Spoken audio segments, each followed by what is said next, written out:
وقتك بيضيع وانت السبب. يومك زحمة ومش بتنجز، حاسس انك بتجري في مكانك. عارف ليه؟ المشكلة مش في الوقت، المشكلة في إدارة طاقة مخك. خلي بالك، انت مش بتنجز، انت بتفصل كهربة مخك مع كل مهمة جديدة. ولما بتعمل كده تاسك في نفس الوقت، صاحب بالين كداب يا صاحبي. ولما بتسيب أهم حاجة لآخر اليوم، بتكون بتدي لمخك بنزين فاضي. الحل سلاح واحد بس، ميعادك مع نفسك، التايم بلوك.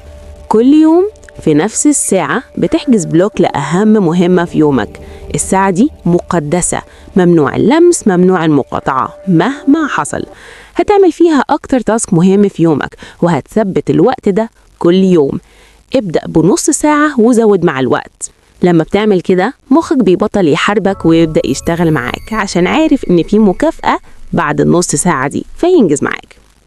والمكافأة هنا هرمون سعادة زيادة بيتفرز عشان أنجزت. وهات لنفسك أي حاجة صغيرة بتحبها، إن شاء الله تقوم تعمل لك كوباية شاي رايقة.